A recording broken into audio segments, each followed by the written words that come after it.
Oh, if you are an English teacher, you also have lots of opportunity outside of the US. So you should also look into it, especially international schools in Asia. They're looking for English teachers, okay? So don't limit yourself, because if you are an English major and you're applying, for instance, under EPI, they will require you to have a master's degree, not just units earned. So they will look for your diploma, right? That you have completed your master's degree in English before they can process your application.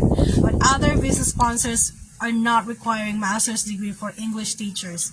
So obviously I understand why they're having that higher requirement for English teachers, because you'll be teaching Americans, and thus their, first language, if not the only language that they speak. If for some reason US is not appealing to you, or if you think you will be having huge problem with visa application, you can also try other countries.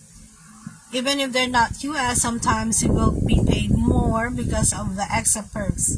Okay, in most international schools in Asia, they will take care of your accommodation and your transportation.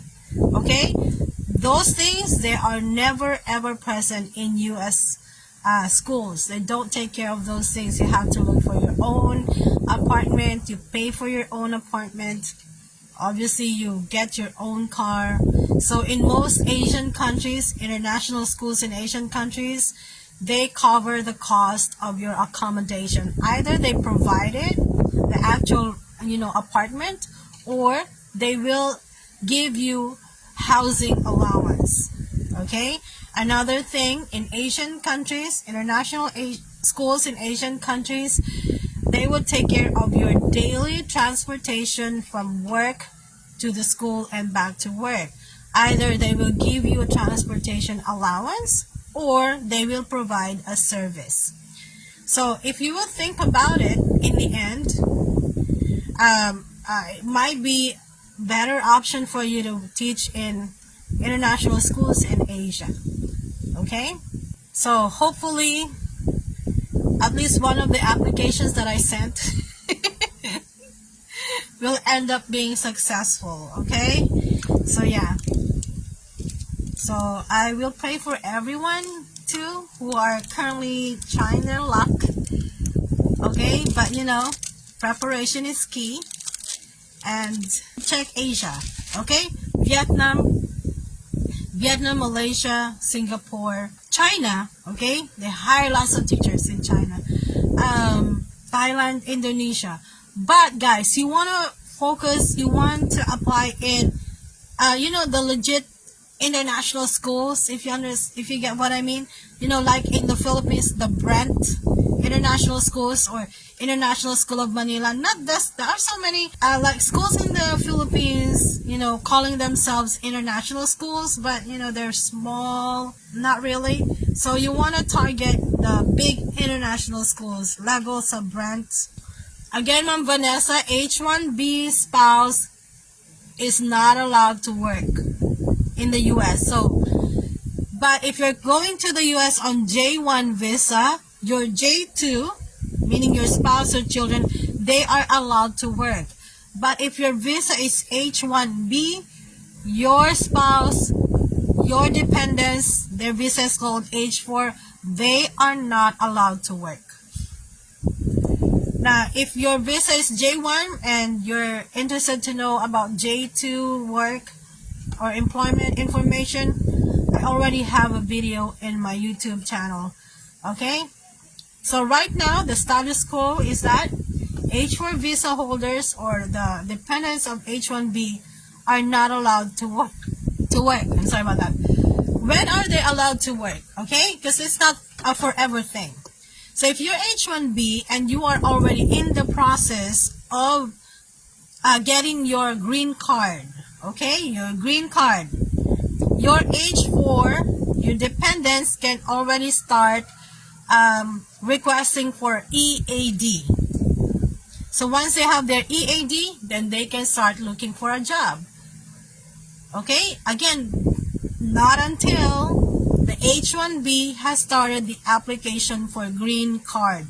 And like I said earlier, H1b can start working on green card usually after 6 years.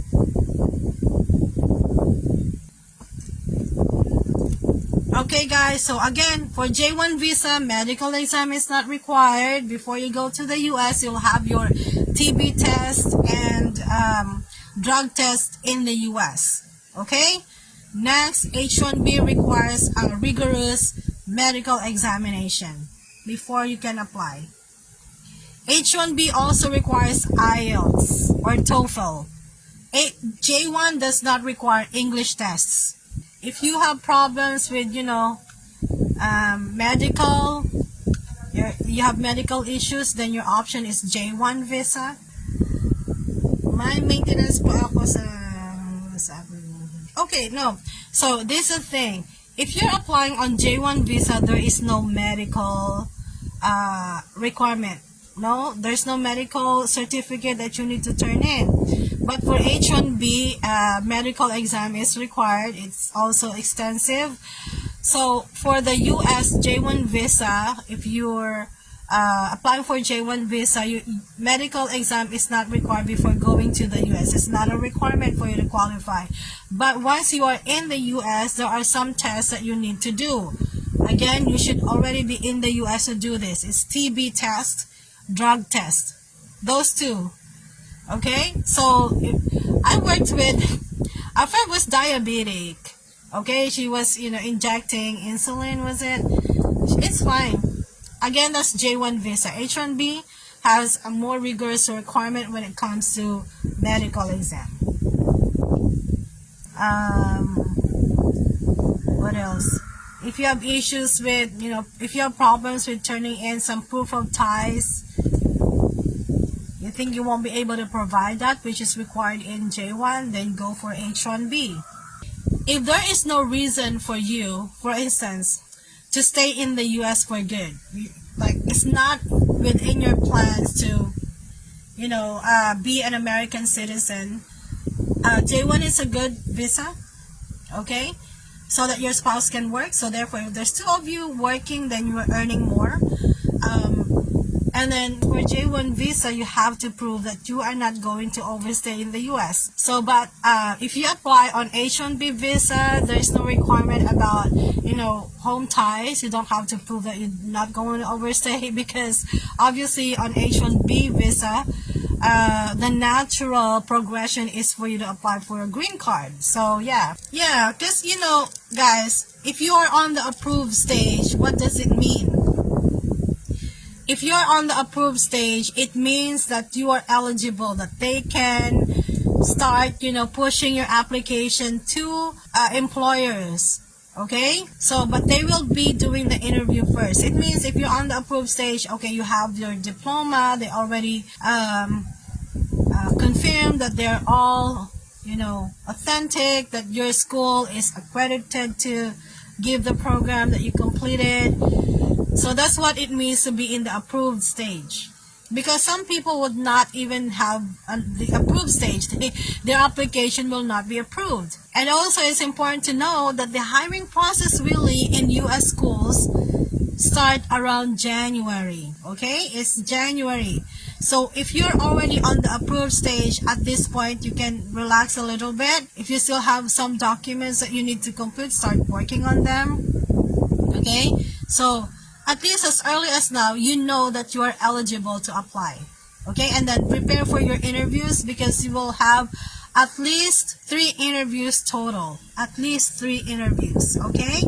So if you haven't had your second interview yet, make preparations for it because obviously, when are you sure to have a job for next school year?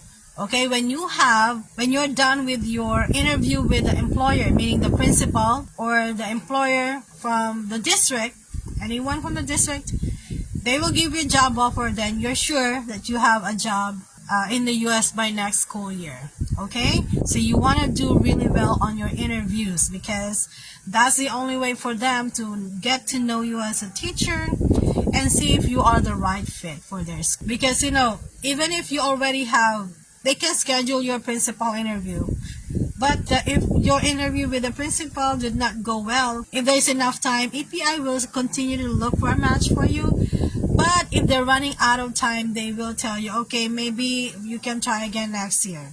So that is why when you get that principal interview, prepare for it. Make sure that you are ready for it, that you have come prepared for it. Okay? Because you want to get the job right away. You don't want any more, PIs or principal interview. When you have your first ever schedule for PI, prepare for it. Okay? So that you don't need to have another interview because it is stressful. You want to get the job right away. Because if your interview with the principal goes well, within the same day, you can get the job offer. Within the week, you can get the job offer. So you want to give the best impressions.